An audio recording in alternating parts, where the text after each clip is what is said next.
Morning, 6 a.m. on this Friday. Thanks so much for starting off your day with us here on Up with KREM. I'm Channing Curtis. And I'm Nicole Hernandez. And speaking of snowflakes, we saw them yesterday. We did.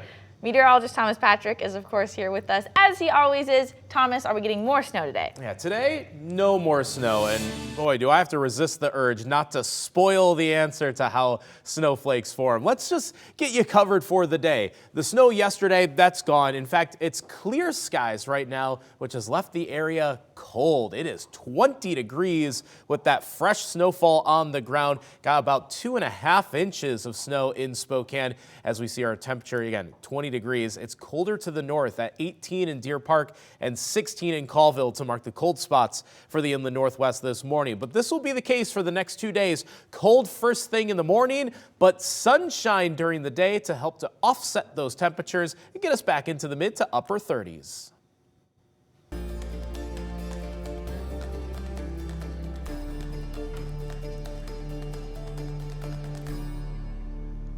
It's Boomtown week here at KREM 2, where we track the growth in our region. And the spot where Highway 8 and US 95 come together backs up with traffic every single day. So the Idaho Transportation Department is starting the process of fixing that problem. I actually went to ITD's last meeting and learned the potential solutions are still decades away. Before cars drove US 95 and Highway 8, that is the original Highway 95, that dirt right there. It was bikes. 200 years ago. This is when Moscow started. US 95 is ingrained in Moscow's history. All right. And ingrained in TJ Clevenger's bike shop. If you know, you know, right? You've been to Moscow, Idaho. You've been to Paradise Creek Bicycles. You've been to Highway 95, 513 is the address. As a business owner, TJ says Highway 95 brings in customers. Lots. But as a driver, that's a mess. particularly at the Highway 8 and US 95 intersection. Yep, and it's incredibly confusing. The Idaho Transportation Department wants to fix the problem. Today, we will be getting to possible solutions. But in 2050. For this community. For now, they're asking Moscow what they think. What you see is a lot of traffic backing up all the way around the corner, probably 4 to 6 blocks. Mayor Art Betke has ideas. I want a bypass. He wants ITD to reroute Highway 95 altogether. I don't think it's going to do anything to business. Your average chip truck between Plummer and Lewiston, they're not stopping. They're not interested. Oh, here's a lovely antique shop. I think I'll go look. No, they're just interested in keeping the wheels turning.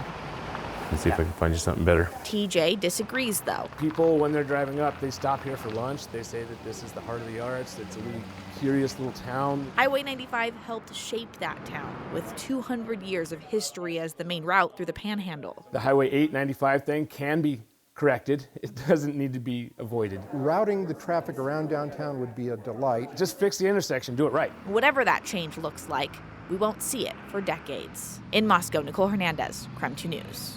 Community leaders in towns all around the Palouse are helping ITD through this whole process. They're planning on having their next community meeting this spring. And tonight, KREM 2's Boomtown Week continues. We're going beyond the headline. We ask city leaders if they're able to predict where Spokane's next hotspots could be. When I think of hotspot, I think of the focus that we've had on helping housing get built here, because we have a crisis in housing. Tune in tonight at 6 as KREM 2's Cody Proctor finds out more about their predictions for our growing region. We, of course, have a lot more Boomtown coverage, so to learn more, you can head to KREM.com or the KREM 2 Plus app. If you don't have KREM 2 Plus, you can download that for free right now on Apple TV, Roku, or Amazon Fire. It is 6:04 right now. Let's take a look at your morning rush. More news in less time. Washington State Patrol is asking for help finding a driver suspected of a hit and run. Troopers say that this white pickup truck hit 2 people crossing the road. It happened on February 1st around 5:45 p.m. on State Route 395 near East Farewell Road. Anyone with information as to what happened is asked to call the number there at the bottom of your screen. Yesterday, Malmstrom Air Force Base in Montana went on lockdown over reports of an active shooter. Now, according to the Air Force, the reports were a false alarm. It did force all airmen on base and the surrounding community to go on lockdown, though, but those lockdowns have been lifted. Tomorrow, WashDOT is hosting a community workshop to help shape the architectural designs of the North Spokane corridor. Now, this is an event from 10 a.m. until noon at the Martin Luther King Jr. Community Center. Everyone is welcome to attend. And that's a look at your morning rush. Over in North Idaho, there's a new program to help with the teacher shortage. The Idaho and U.S. Departments of Labor approved the Registered Teacher Apprenticeship Program last week. It'll let people like classroom aides work a year in a full-time paid position as a teacher apprentice. Once they finish their apprenticeship, then they can become a certified teacher. The State Board of Education says a lot of times the unpaid student teaching requirements keeps good teacher candidates from making the jump into teaching. We're hopeful that this helps to open that door for folks who may be ready to make a mid-career change into the teaching field, but maybe don't have the opportunity to take a year off from a paid position in order to complete training in a more traditional route. Any district or charter school can reach out to the State Board of Education to get in on this program.